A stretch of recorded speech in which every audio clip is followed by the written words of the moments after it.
नमस्कार, रोकठोक मध्ये आपलं स्वागत. मी प्रसाद काथे. भारताचे पंतप्रधान नरेंद्र मोदी आज राष्ट्राला उद्देशून एक महत्त्वाचा संदेश देणार आहेत अशी घोषणा सकाळी झाली आणि सगळ्यांचीच उत्सुकता ताणली गेली. काहींची तर पाचावर धारणही बसली होती. अखेर अंतराळातलं भारताचं मिशन शक्ती यशस्वी झालं असून शत्रू राष्ट्रांच्या उपग्रहांना टक्कर देण्याची क्षमता भारतीय शास्त्रज्ञांनी सिद्ध केली असल्याचं पंतप्रधान नरेंद्र मोदींनी जाहीर केलं आणि भारतीय शास्त्रज्ञांवर अभिनंदनाचा एकच वर्षाव सुरू झाला. अर्थात ऐन निवडणुकीच्या तोंडावर स्वतः पंतप्रधानांनी ही घोषणा केल्यानं त्यावरून राजकारणही सुरू झालं आहे. पंतप्रधान शास्त्रज्ञांचं श्रेय घेत आहेत असा आरोप झालाच, तर काँग्रेसनं शास्त्रज्ञांचं अभिनंदन करताना काही गोष्टींकडे लक्ष वेधलं. आपल्याकडे हे तंत्रज्ञान आधीच होतं, फक्त त्याची चाचणी केली नव्हती असं वक्तव्य पृथ्वीराज चव्हाण यांनी केलं आहे. एकंदर या निमित्तानं अनेक प्रश्न पुढे येतात. शास्त्रज्ञांचं श्रेय घेण्याचा हा भाजपाचा प्रयत्न आहे का? या आरोपात तथ्य असेल तर ते कसं? हे तंत्रज्ञान आपल्याकडे आधीच होतं तर काँग्रेसचा दावा हा खरा मानायचा का? शास्त्रज्ञांच्या यशस्वी संशोधनाचाही वापर राजकारणाच्या आरोप प्रत्यारोपांसाठी होतोय का? या आणि अशा अनेक प्रश्नांची चर्चा करूयात आजच्या रोकठोक कार्यक्रमात. मिशन शक्तीचंही राजकारण.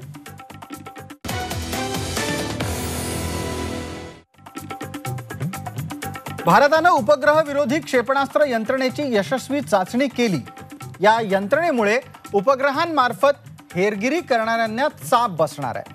अमेरिका, रशिया, चीन यांच्यानंतर हे तंत्रज्ञान आत्मसात करणारा भारत हा चौथा देश ठरला आहे. नमस्कार. या चर्चेमध्ये आपल्याबरोबर सहभागी होणारे मान्यवर आहेत सचिन सावंत, प्रवक्ता काँग्रेस, ओम प्रकाश कुलकर्णी, ज्येष्ठ शास्त्रज्ञ, भूषण गोखले, एअर मार्शल निवृत्त. त्याचबरोबर माझ्यासोबत स्टुडिओमध्ये आहेत डॉक्टर सुरेश हावरे.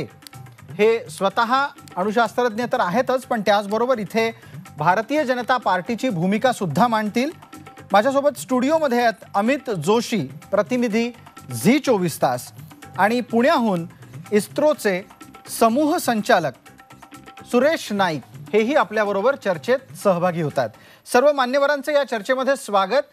चर्चा सुरू करण्यापूर्वी आपण राजकीय वक्तव्यांचा एक जाता जाता आढावा घेतोय. दोन महत्त्वाची वक्तव्य इथे समोर आली आहेत.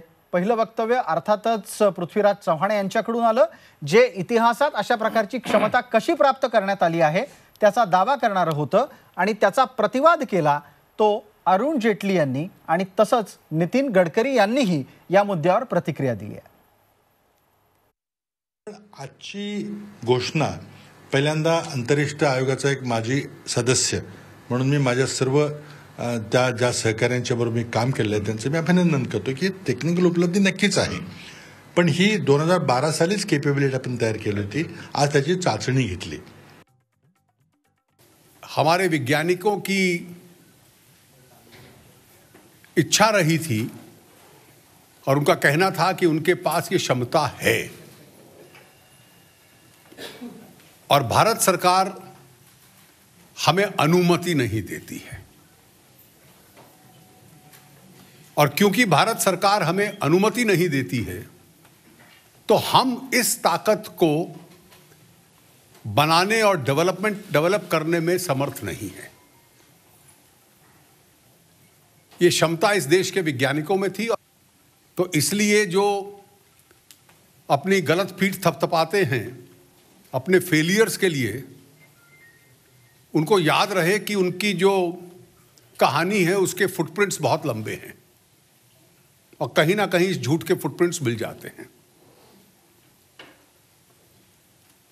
इसका पूरा प्रक्रिया 2014 के बाद जब प्रधानमंत्री जी ने अनुमति दी और हमारे वैज्ञानिकों ने इस शोध का कार्य किया है. ऐतिहासिक मिशन शक्ती यशस्वी केल्याबद्दल भारतीय वैज्ञानिकांचं अभिनंदन, शुभेच्छा. भारत एक सुपर इकॉनॉमिक पॉवर बनण्याच्या प्रक्रियेत गतिशील आहे. त्याचबरोबर एक वैज्ञानिक पॉवर देखील बनण्याकरता विश्वगुरू बनण्याची क्षमता ठेवतो आहे. हेच या घटनेतून सिद्ध होत आहे. माझ्या सर्व वैज्ञानिकांना खूप खूप शुभेच्छा, त्यांचं अभिनंदन. तर या विषयावर चर्चा सुरू करण्यासाठी पहिला प्रश्न मला विचारायचा आहे तो अर्थातच काँग्रेस पक्षाला. सचिन सावंत ज्या पद्धतीचं ट्विट राहुल गांधी यांनी केलं, त्यांनी आपल्या वक्तव्यात शास्त्रज्ञांचं कौतुक केलं आणि पंतप्रधानांना रंगभूमी दिनाच्या शुभेच्छा दिल्या.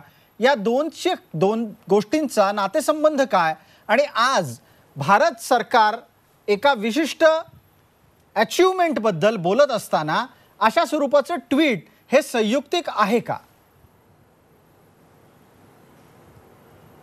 पहिली गोष्ट अशी की मला मगाशी तुमच्या जी काही सुरुवात तुम्ही केलीत त्यात पाचावर धारण बसली, कोणाची पाचावर धारण बसली मला माहिती नाही.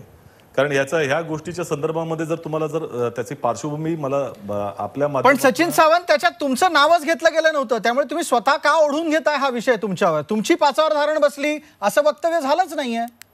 मग तुम्ही सांगा.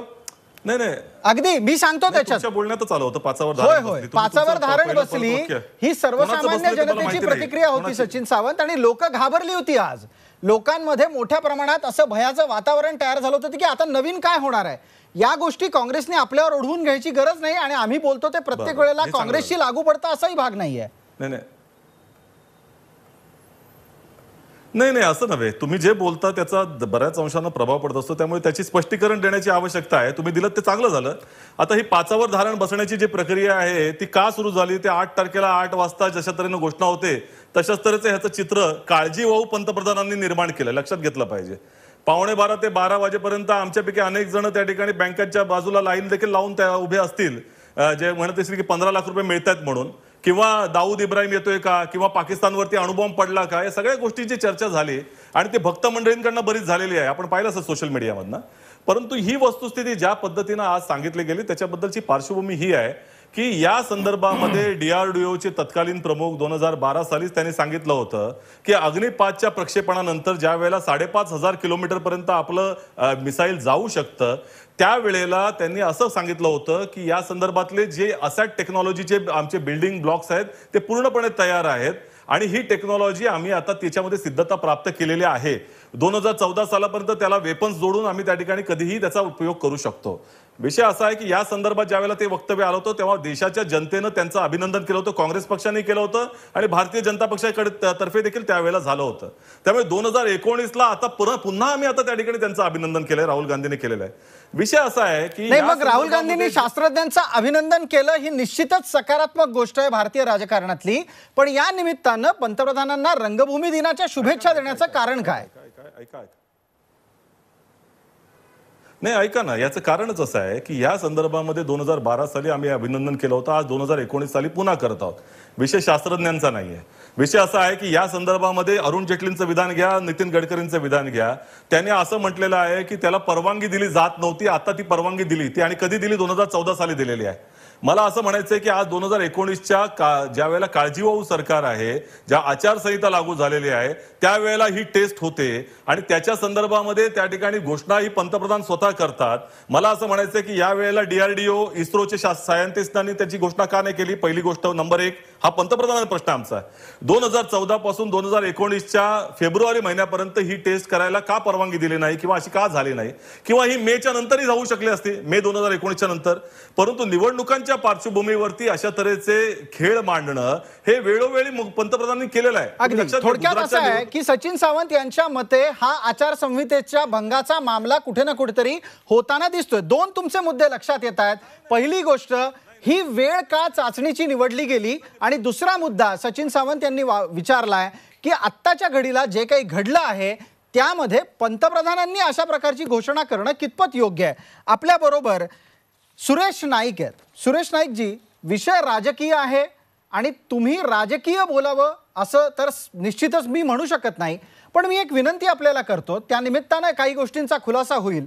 ती विनंती अशी आहे की अमुक एका गोष्टीची चाचणी करण्याच्या साठीची परवानगी जर सरकारने शास्त्रज्ञांना दिली असेल तर आचारसंहिता आहे, चाचणी करू नका, अशा प्रकारची भूमिका शास्त्रज्ञ घेतात का?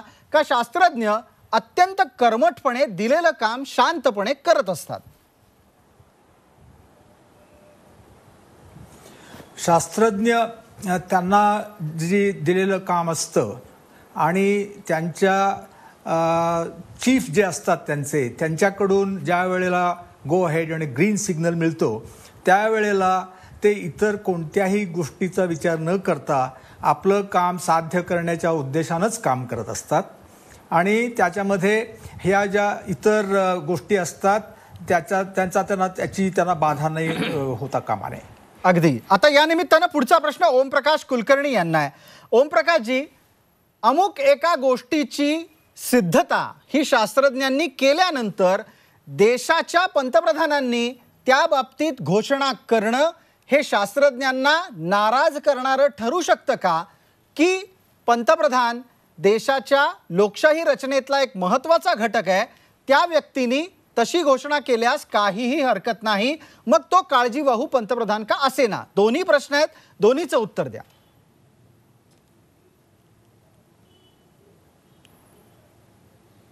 आपण म्हणतात ते अतिशय खरं आहे, कारण शास्त्रज्ञ हे त्यांचं काम करत असतात, परंतु त्यांना परवानगी योग्य वेळा देणं आणि पूर्णपणे स्वायत्तता आणि स्वातंत्र्य देणं हे देशाच्या नेतृत्वाचं काम असतं. आणि त्या दृष्टीने आपल्या देशाचे माननीय पंतप्रधान मोदीजी यांनी ती भूमिका अत्यंत चोखपणे पार पाडलेली आहे आणि शास्त्रज्ञांना पूर्णपणे मोकळीक दिली. साहजिकच ह्याची घोषणा करणं शास्त्रज्ञ ह्या फंदात पडत नसतात, कारण त्यांना त्यांच्या काम करण्यात स्वारस्य असतं आम्हाला. आणि ही घोषणा करण्याचं काम देशाचं जे नेतृत्व असतं, कारण हे जाहीर करणं अगर त्याविषयी घोषणा करणं हा केवळ राष्ट्रीय नसून आंतरराष्ट्रीय विषय असतो. त्यामुळे देशाचे जे नेतृत्व करणारी व्यक्ती असते, उदाहरणार्थ आत्ताचे आपले जे माननीय पंतप्रधान मोदीजी आहेत, त्यांनी करणं हे अत्यंत संयुक्तिक आहे. आणि त्याचा आचारसंहिता अगर निवडणुका तोंडावर असणं याचा काहीही दुरान्वये सुद्धा संबंध कोणीही जोडणं अत्यंत अयोग्य म्हणता येईल. अगदी. आपल्याबरोबर सुरेश हावरे आहेत. डॉक्टर सुरेश हावरे, या सगळ्या प्रकारामध्ये देशानं संरक्षणाच्या बाबतीत एक आणखीन पायरी वर चढणं, एक आणखीन पाऊल पुढे टाकणं, या गोष्टींबाबतीत कौतुक करायचं असेल तर ते कौतुक शास्त्रज्ञांचंच झालं पाहिजे, राजकीय व्यक्तींचं होता कामा नये, असा एक सूर आता देशात दिसू लागलाय. त्यावर आपली प्रतिक्रिया. आपण स्वतः अणुशास्त्रज्ञ आहात म्हणूनही बोला आणि त्याचबरोबर भारतीय जनता पार्टीचे प्रतिनिधी म्हणूनही या चर्चेत आहात, त्या निमित्तानंही उत्तर हवंय. बरोबर. सर्वप्रथम या मिशन शक्तीमध्ये सहभागी झालेल्या सर्व शास्त्रज्ञांचं मी मनापासून अभिनंदन करतो. ते अशासाठी की जे फ्रान्सकडे नाही, जे जर्मनीकडे नाही, जे इंग्लंडकडे नाही, जे जपानकडे नाही, हे चारही राष्ट्र आणि इतर राष्ट्र ज्यांच्याकडे आहे ते 3 राष्ट्र मिळून सगळ्यांकडे न्यूक्लिअर कॅपेबिलिटी आहे, हे वैशिष्ट्य. पण या लोकांकडे स्पेसमध्ये अँटी सॅटेलाईट वेपन मिसाईल हे नाही आहेत आणि म्हणून हे डेव्हलप करण्यासाठी शास्त्रज्ञांचं मी मनापासून अभिनंदन करतो. दुसरी गोष्ट अशी आहे की मी ॲज अ न्यूक्लिअर सायंटिस्ट अनेक वर्ष काम केलेलं आहे. सायंटिस्ट हा डेडिकेटेडपणे आणि डिव्होशनने तिथे काम करत असतो. त्याला निवडणुकांच्या राजकारणाशी काही घेणे देणे नसते. आचारसंहिता लागली काय त्याला माहिती नसतं. पण मग जर समजा आचारसंहिता लागली काय आणि चालू आहे की नाही याविषयी शास्त्रज्ञांमध्ये जागरूकता नसेल, तर त्यांनी संरक्षण सिद्धतेसाठी जी चाचणी करायची ठरवली ती आचारसंहितेत आली, तर मग आचारसंहितेचा चाचणीला विटाळ होतो का? मला असं वाटत नाही. मला असं वाटतं की कोणीही याला पॉलिटिकली बघू नये. देशाचा विकास साधण्याचं काम देशाचं नेतृत्व करत असतं आणि शास्त्रज्ञांना जे मोकळीक, जे फ्रीडम, जे वातावरण देशाचं नेतृत्व देतं त्यानेच वैज्ञानिकतेचा विकास होत असतो. मला हे मनापासून आणि अभिमानाने सांगावंसं वाटेल की मोदी शासनाने जे वातावरण दिलं, जे स्वातंत्र्य दिलं, जे फ्रीडम दिलेलं आहे आणि made in India, make in India हा जो भारतीय बनावटीचा बाज इथे आणलेला आहे. आज हे मिशन शक्ती आपण पाहिलेलं आहे, हे फुल्ली मेड इन इंडिया आहे, इंडिजिनस इफर्ट आहे. याचं प्रत्येक भारतीयाला अभिमान आहे, कौतुक आहे. आणि दुसरी गोष्ट मी सांगू इच्छितो की शास्त्रज्ञांचा अपमान जर कोणी केला असेल तर राहुल गांधींनी केलेला आहे. त्या नाटकाचा उल्लेख करून ते शास्त्रज्ञांना हिणवतायत का राजकारण्यांना हिणवतायत हे माहिती नाही. ते त्यांचं त्यांना आपण त्याचं उत्तर घेऊ. त्यानिमित्तानं सचिन सावंत यांना प्रश्न विचारता येईल आपल्याला. सचिन सावंत, वारंवार मी एका प्रश्नाकडे आपल्याला लक्ष वेधू इच्छितो आणि तुमच्याकडून मी उत्तरही अपेक्षित आहे. मी तिसऱ्यांदा आपल्याला विचारतोय, शास्त्रज्ञांचं कौतुक करताना रंगभूमी दिनाच्या शुभेच्छा पंतप्रधानांना देण्याची गरज काय होती?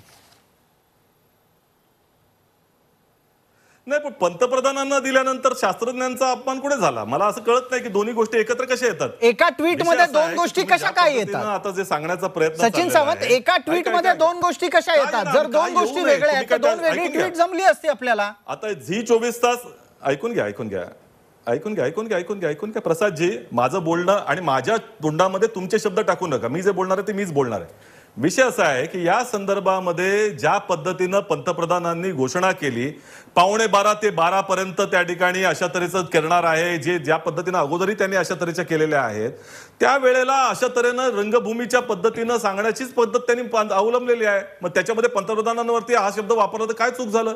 आणि या अगोदर आता म्हणतायत की पंतप्रधानांनीच केलं पाहिजे. या अगोदर DRDOच्या लोकांनी अनेकदा अशा घोषणा केलेल्या आहेत. म्हणजे 2012 साली अग्नि 5चं मिसाईल जेव्हा सोडलं होतं त्यावेळेला ती DRDOच्या प्रमुखांनी केली होती. त्यावेळेला तर निवडणुका नव्हत्या. आणि दुसरी गोष्ट एक लक्षात घेतलं पाहिजे, म्हणजे सामान्य नागरिकाला हे समजण्याची आवश्यकता आहे की या संदर्भामध्ये याचे इम्प्लिकेशन्स काय आहेत. या वेळेला आपण अनुमती देतो किंवा न देतो हा पॉलिटिकल डिसिजन असतो, कारण त्या संदर्भामध्ये आंतरराष्ट्रीय नियम आहेत आणि त्या नियमांचं आपण कशा तऱ्हेनं पालन करतो आहोत हे दाखवण्यासाठी पॉलिटिकल भूमिका महत्वाची असते. पण मग सचिन सावंत, आपण 2005चं एक उदाहरण दिलं. मी थोडंसं अजून मागे नेतो आणि एक छोटासा प्रश्न आपल्याला विचारतो की बांगलादेशच्या लढाईचं श्रेय मग इंदिरा गांधींना का दिलं जातं? ते लष्करी सामर्थ्याला आणि लष्करी नेतृत्वाला का दिलं जात नाही? पहिली गोष्ट एक लक्षात घेतलं पाहिजे की दोन वेगवेगळ्या गोष्टींची तुलना करू नये. आणि जर त्या पद्धतीनं पॉलिटिकल डिसिजन किती महत्वाचं असतं हे महत्वाचं आहे की शास्त्रज्ञांना या दृष्टिकोनातून कधीही करायची मुभा असते असं हे चित्र रंगवण्याचा प्रयत्न झालाय तो पूर्णपणे चुकीचा आहे. ज्या वेळेला 4च देशांनी यामध्ये टेक्नॉलॉजीचा त्यांच्याकडे आहे त्यावेळेला 5वा देश आपण बनत चालू किंवा 4था देश आपण बनत चाललेलो आहोत. त्याचे आंतरराष्ट्रीय इम्प्लिकेशन्स हँडल करण्याचं काम हे सरकारचं असतं. त्यामुळे शास्त्रज्ञांना परवानगी दिली जाते, तुम्ही कधी करा कधी नाही, हे पॉलिटिकल डिसिजन आहे आणि ते देशाचे पंतप्रधान किंवा देशाचं तत्कालीन सरकार करत असते, हे लक्षात घेतलं पाहिजे. अगदी, मग तेच केलं आणि तेच करणाऱ्यांनी येऊन सांगितलं की होय आम्ही हे केलं आहे. तुमचा आक्षेप आचारसंहितेबद्दल होता, त्याच्याबद्दल शास्त्रज्ञांनी उत्तर दिलेली आहेत. त्याचं जे सांगितलं ऐका शास्त्रज्ञांचं उत्तर त्याच्याशी संबंध नाही आहे आचारसंहितेशी. शास्त्रज्ञांचं काम शास्त्रज्ञांच्या संबंधित आहे. पॉलिटिकल डिसिजन ह्या डेमोक्रेटिक प्रोसेस ही काही शास्त्रज्ञ ठरवत नसतात. पंतप्रधान काळजीवाहू पंतप्रधान आहेत हे लक्षात घेतलं पाहिजे या देशाचे.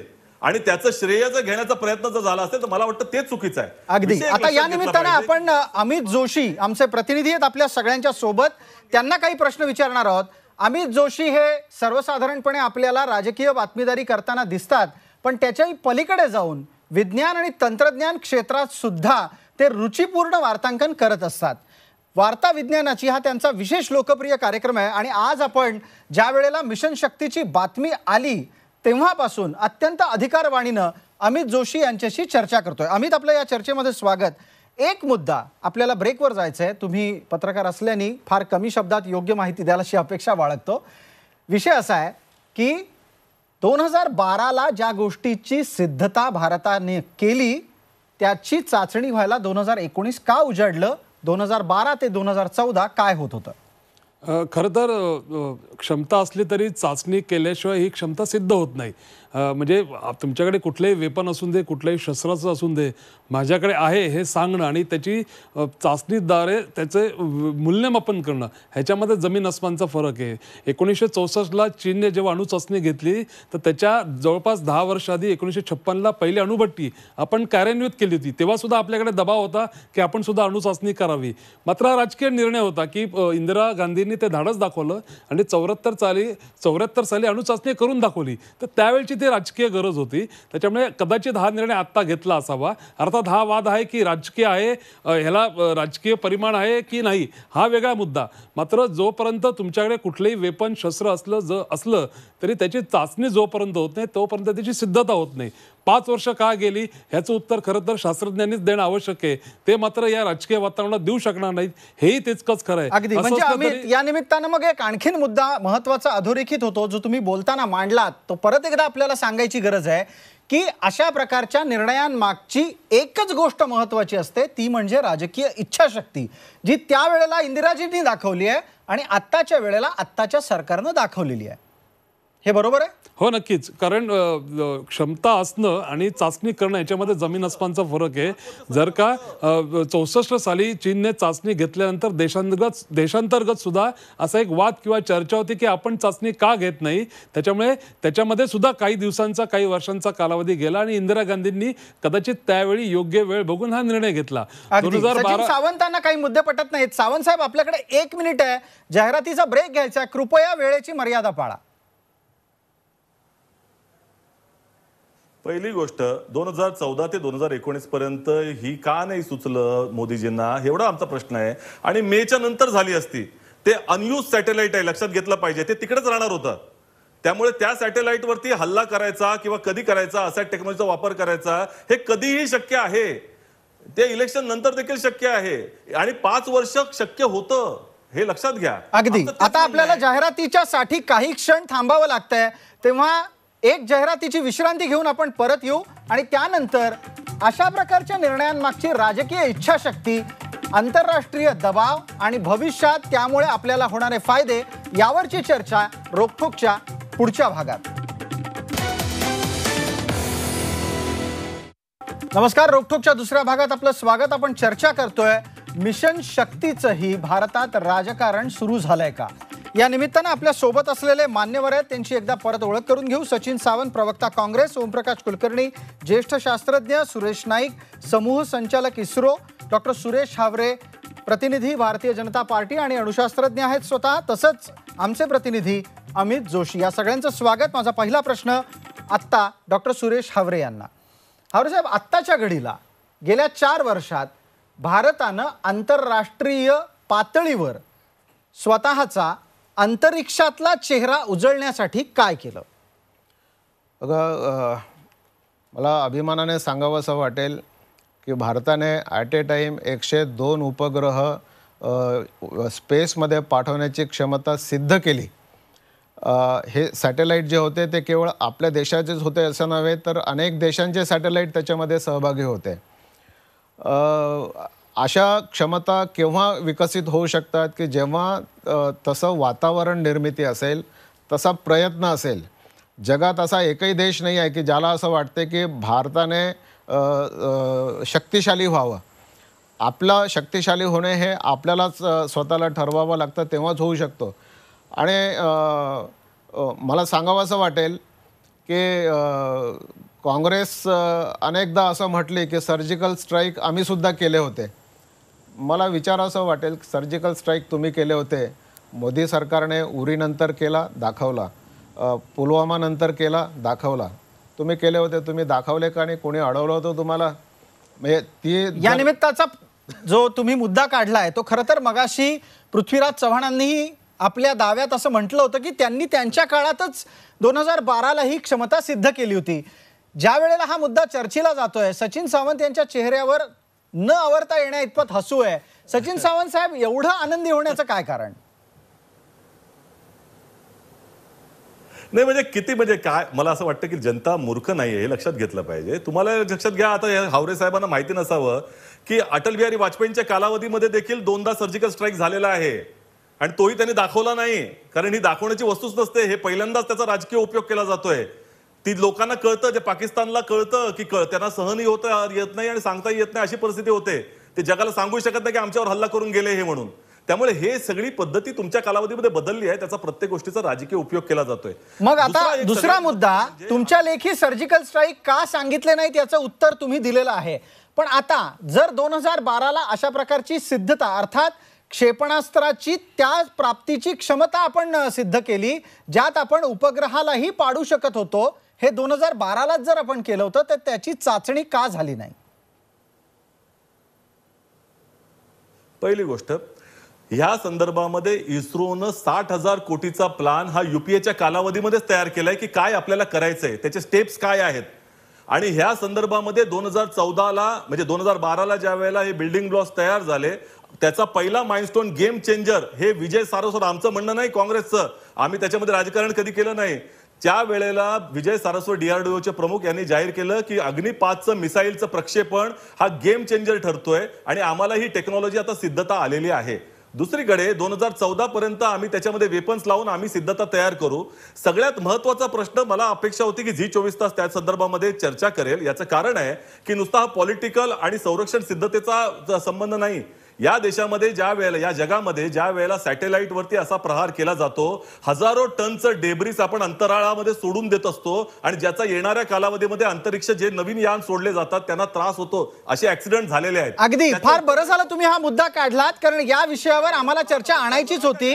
राजकीय निमित्तानं ती येईल की नाही हा प्रश्न होता, पण फार बरं झालं. त्यासाठी धन्यवाद सचिन सावंत, तुम्ही स्वतः हा मुद्दा उपस्थित केलात. आपल्या बरोबर याच मुद्द्यावर चर्चा करण्यासाठी 3 माणसं आहेत, आपण त्यांना नक्की विचारू.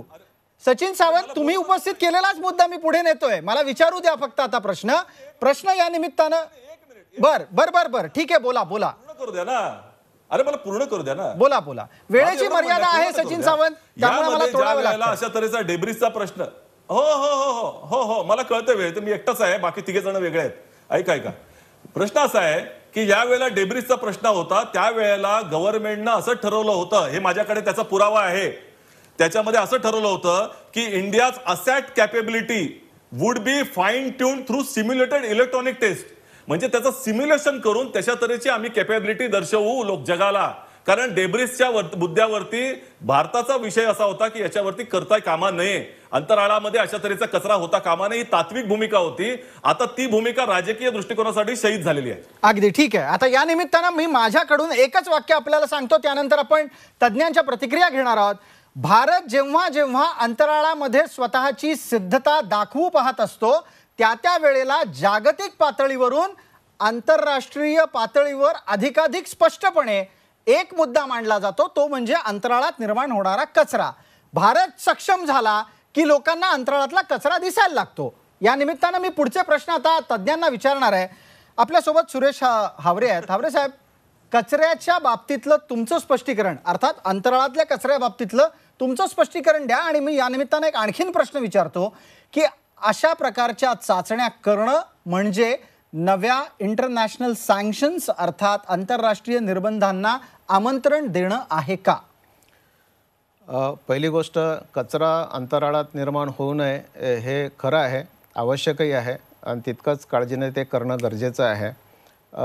पण म्हणजे हा स्पेसमधला सर्जिकल स्ट्राईकच होता. या स्ट्राईकने एक गोष्ट सायंटिस्टने सिद्ध केलेली आहे की जो काय सॅटेलाईट तो होता, तो सॅटेलाईट पूर्णपणे त्या स्पेसमध्येच संपलेला आहे. त्याचे फार डेब्रिस निर्माण होणार नाहीत, थोडेफार अगदी कमीत कमी डेब्रिस त्याच्यातून निर्माण होतील, हे असं तंत्रज्ञान या ऑपरेशन शक्तीमध्ये निर्माण करण्यात आलेलं आहे. अगदी. आणि जो दुसरा मुद्दा सँक्शन्सच्या बाबतीत होता, सँक्शन्सच्या बाबतीत मुद्दा जो आहे, तर मला असं वाटतं की आतापर्यंत कुठलाही असा आंतरराष्ट्रीय कायदा अस्तित्वात आज नाही आहे.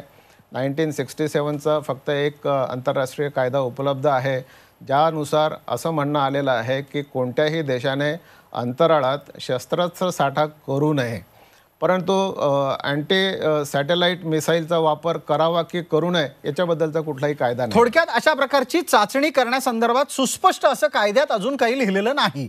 फक्त तुम्ही अंतराळात शस्त्रास्त्र नेऊन जमवून ठेवू नका अशी कायद्यातली तरतूद आहे. फार चांगली माहिती आपण दिलीत. ओमप्रकाश कुलकर्णी, आता पुढचा प्रश्न आपल्याला आहे. ओमप्रकाशजी, या स्वरूपाच्या चाचण्या करण्यापूर्वी आवश्यक ती काळजी आज आपण घेतली आहे का?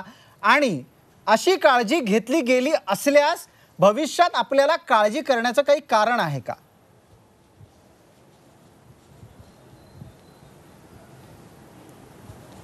फार उत्तम आणि योग्य असा मुद्दा मांडण्यात आलेला आहे. जो अंतराळातला कचऱ्याबद्दल म्हणायचं झालं तर हे सगळे लो अर्थ ऑर्बिटमधले जे आहेत हे इतक्या प्रचंड वेगाने एवढ्यासाठीच फिरत ठेवावे लागतात. त्याचा वेग जर कमी झाला तर पृथ्वीच्या गुरुत्वाकर्षणाने ते पृथ्वीकडे आकर्षित होतील आणि वातावरणाची घर्षणाने ते नष्ट होऊन जातील. म्हणून त्यांना तेवढ्या वेगाने फिरतं ठेवावं लागतं. आता उत्तर ह्याच्यातच येतं की जेव्हा ते नष्ट करण्यात आलं त्यावेळेस त्याचा वेग निघून गेला. त्याला काही प्रॉपेलंट जे आहे किंवा त्याला जे वेग देण्यासाठी म्हणून जी यंत्रणा आहे ती नष्ट झालेली आहे. त्यामुळे साहजिकच हे पृथ्वीकडे आकर्षित होतील आणि वातावरणातल्या घर्षणाने त्यातला अधिकांश भाग हा नष्ट होणार आहे. त्यामुळे आपण स्पेस डेब्रिज किंवा अंतराळ कचरा निर्माण करतो या विधानाला फारसं महत्त्व राहत नाही. नाईक जी ह्याच्यातले तज्ज्ञ आहेत तेही माझ्या विधानाची पुष्टी करतील. दुसरा भाग असा राहतो की आंतरराष्ट्रीय दृष्टीने आपण कुठल्याही नियमांचा भंग केलेला नाही. हावरे साहेबांनी अतिशय उत्तम रीतीने ही गोष्ट स्पष्ट केलेली आहे. असा कुठलाही नियम नाही आहे आणि त्याचं जे नियम आहेत त्याच्याशी विरुद्ध आपण काहीही वागलेलो नाही आहे. आणि ह्याच्यामध्ये हा जो मध्ये कालावधी गेला हा तुम्ही प्रश्न विचारला नाही आहे पण हा एक महत्त्वाचा भाग आहे. प्रत्येकजण हा मुद्दा काढतोय की एवढा काळ का गेला, एवढा काळ का गेला, मग 14 ते आता फेब्रुवारीपर्यंत का एवढा वेळ घेतला. याचं साधं उत्तर एकच आहे की या गोष्टी डेव्हलप करायला त्याची क्षमता सिद्ध करायला काही काळ लागत असतो जो पूर्णपणे शास्त्रज्ञांवरती अवलंबून असतो. तिथे राजकीय इच्छाशक्ती परवानगी देण्यापलीकडे त्याला स्वायत्तता आणि पूर्णपणे स्वातंत्र्य देण्यापलीकडे काही त्यांची भूमिका नसते. त्याला प्रोत्साहन देणं, अनुमती देणं हे राजकीय काम असतं. अगदी. आणि हे त्यांच्या सांगण्यानुसार होऊ शकत नाही. हे शास्त्रज्ञांच्या कार्यक्षमतेवरती होत असतं. याचं एक मी काँग्रेसच्या लोकांना याच्याबद्दल प्रश्न विचारेन. 71 सालच्या युद्धामध्ये इंदिरा गांधींनी आक्रमण करायला सांगितलं त्यावेळेला फील्ड मार्शल माणेकशॉंनी नकार दिला आणि त्यांनी सांगितलं आत्ता जर आम्ही आक्रमण केलं तर आपण पराभूत होऊ. त्यांनी 10-15 दिवसाचा कालावधी घेतला.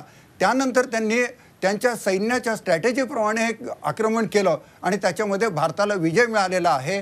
परंतु याचं कुठेही कौतुक न होता फील्ड मार्शल माणेकशॉ यांचा पगार काँग्रेस सरकारने रोखला होता. त्यांचं पेन्शन पण रोखलं होतं.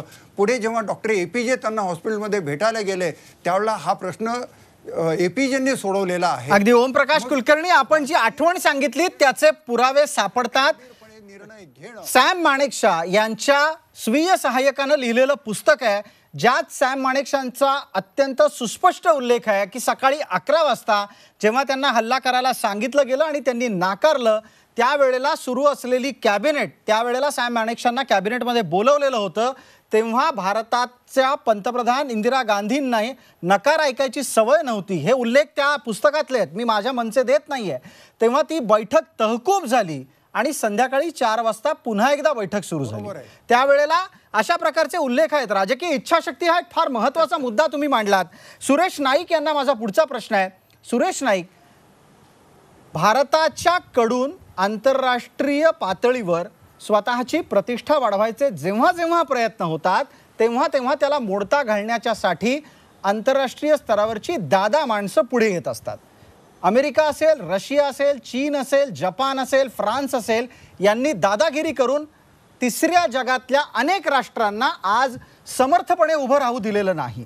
असं असताना भारत जो 135 कोटींचा देश आहे तो सामर्थ्यवान होण्यासाठी अंतराळातलं स्वतःचं सामर्थ्य सिद्ध करण्याचा प्रयत्न करतो तेव्हा अंतराळातल्या कचऱ्याचा मुद्दा काढला जातो. यामागचं काय राजकारण आहे? पहिली गोष्ट म्हणजे भारताला स्वावलंबी न होऊ देणं याच्यावरती आतापर्यंत दबाव आणला गेलेला आहे आणि ह्याचं उदाहरण म्हणजे क्रायोजेनिक इंजिन. क्रायोजेनिक इंजिन आपल्याला रशियाकडून जे मिळणार होतं ते अमेरिकेने रशियावरती दबाव आणून ते रद्द करण्यात आलं. परंतु त्याचा असा उपयोग झाला की आपण त्या बाबतीमध्ये आता पूर्णपणे स्वावलंबी झालो आहोत. त्यामुळे तुम्ही म्हटलं तो मुद्दा काही अंशी नक्कीच बरोबर आहे. आणि आता अंतराळातल्या कचऱ्याचा जो मुद्दा आहे तो पण अतिशय वास्तविक ह्याच्याबद्दल संलग्न आहे. परंतु एक गोष्ट आपण लक्षात घेतली पाहिजे की भारतानं हा जो म्हणजे ही जी चाचणी केली त्यावेळेला अनेक मुद्दे लक्षात घेतलेले आहेत आणि त्यातला एक मुद्दा म्हणजे कुठल्या उपग्रहाचं हे लक्ष्य टार्गेट करायचं ह्या प्रयोगासाठी, आणि त्याच्यासाठी लो अर्थ ऑर्बिट आणि विशेषतः 300 किलोमीटरची कक्षा त्यातला निकामी झालेला उपग्रह हा निवडण्यात आला. आता काय होतं की ज्या वेळेला तुम्ही अशा प्रकारच्या उपग्रहाला नष्ट करण्यासाठी त्याच्यावरती प्रहार करता त्यावेळेला निश्चितच त्याचे अनेक तुकडे होतात आणि अंतरिक्षामध्ये फिरत राहतात.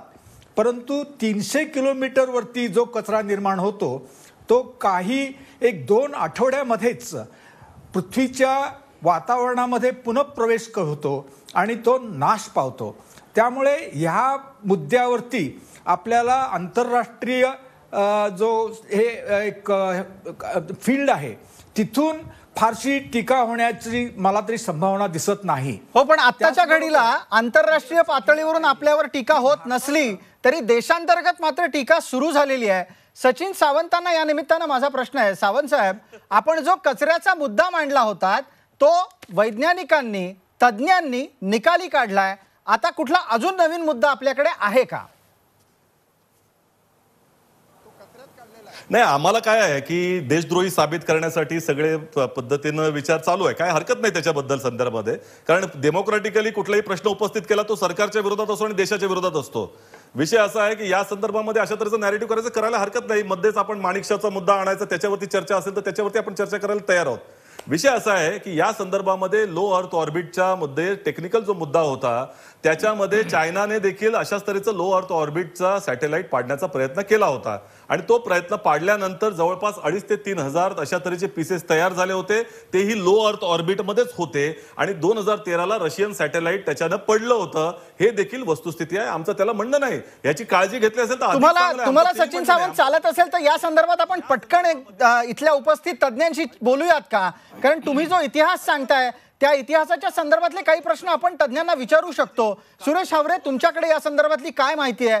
रशियन उपग्रह पडण्याच्या साठी चीननं अंतराळात तयार केलेला कचरा कारणीभूत होता असं सचिन सावंत यांचं विधान आहे आणि त्याद्वारे ते अशी भीती व्यक्त करतायत की भारतानं आज प्राप्त केलेली संरक्षण सिद्धता ही येत्या काही दिवसांमध्ये अशाच प्रकारे अडचणी निर्माण करू शकते.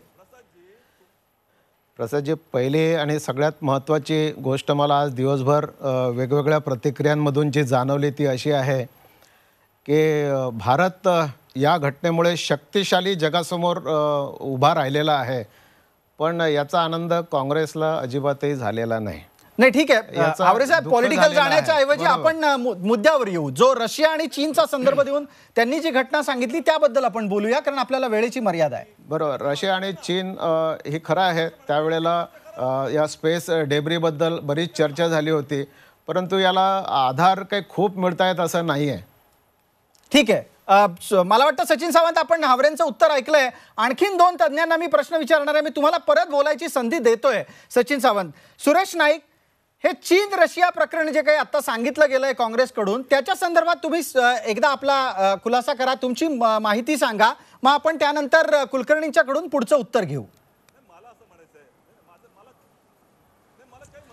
आता ॲक्च्युली चीनचा जो डेड सॅटेलाइट होता किंवा निकामी सॅटेलाइट तो कचराच समजला जातो आणि त्यांनी त्याची आणि रशियाच्या उपग्रहाची, चांगल्या उपग्रहाची टक्कर झाली आणि तो पण निकामी झाला. परंतु ह्या प्रकारचा जो इव्हेंट असतो किंवा घटना असते त्याच्याकडे ॲक्सिडेंट म्हणून बघितलं जातं आणि अशा प्रकारचे ॲक्सिडेंट टाळण्यासाठी अलीकडे उपग्रहांच्या मध्ये योजना केलेली असते की कचऱ्याच्या तुकड्यामुळे आपला उपग्रह नष्ट होऊ नये, चांगला उपग्रह, यासाठी बरीचशी काळजी घेण्यात. अगदी, म्हणजे थोडक्यात भारतामध्ये 2 रेल्वे एकमेकांच्या पेक्षा अधिक जवळ येत आहेत हे लक्षात आल्यानंतर तो अपघात टाळण्यासाठी जो प्रयत्न होतो तो अवकाशात मध्ये सुद्धा अशा प्रकारचं तंत्रज्ञान अस्तित्वात आहे. या पुढचा प्रश्न आपला आहे सुरेश नाईक यांना, माफ करा, ओमप्रकाश कुलकर्णी यांना. ओमप्रकाशजी, जर समजा अशा प्रकारचं तंत्रज्ञान अस्तित्वात आहे की कोणत्याही तुकड्यामुळे उपग्रह आता पडू नयेत, तर आजच्या घडीला आपली सिद्ध झालेली चाचणी ही कुठलं आव्हान मागे सोडतीये का?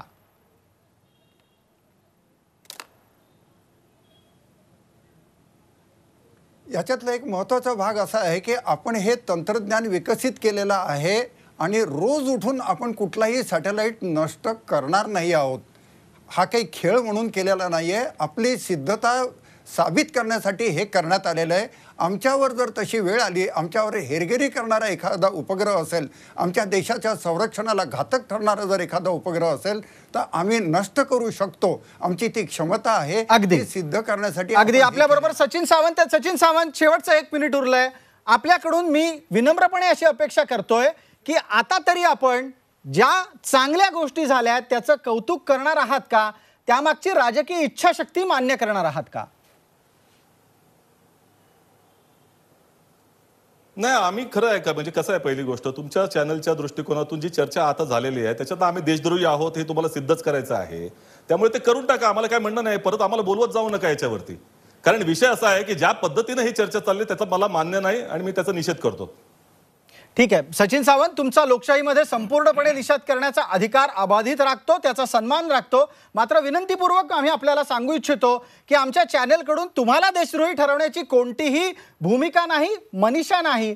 पण जे प्रश्न तुमच्याकडून उपस्थित झाले त्याची उत्तरं देण्यासाठी तज्ज्ञांचं पॅनलच आपल्याकडे होतं. जाता जाता एक छोटासा प्रश्न आमचे प्रतिनिधी अमित जोशी यांना, कारण त्यांना या निमित्तानं या विषयावरचं वार्तांकन भविष्यातही करायचं आहे.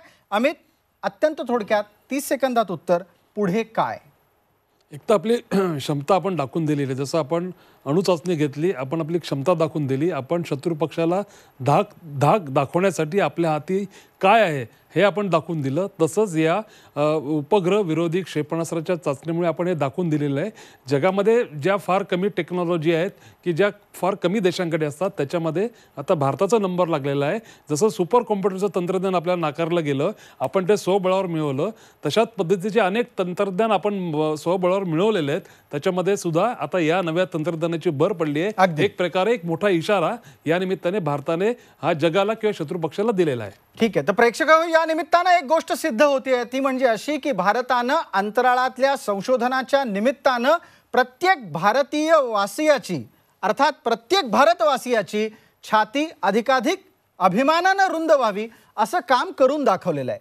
याची घोषणा पंतप्रधानांनी करावी का, याचं श्रेय लुटण्याचा, अर्थात शास्त्रज्ञांचं श्रेय लुटण्याचा तो प्रयत्न आहे का, याच्या चर्चा होत राहतील. मात्र विज्ञानाच्या निमित्तानं एक पाऊल पुढे टाकण्याचं काम जे भारतानं आज करून दाखवलंय त्यासाठी शास्त्रज्ञांना पुन्हा एकदा आपल्याला सलाम करायलाच हवा. आज रोकठोकमध्ये इतकंच. ताज्या बातम्यांसाठी पहा झी 24 तास. रहा एक पाऊल पुढे.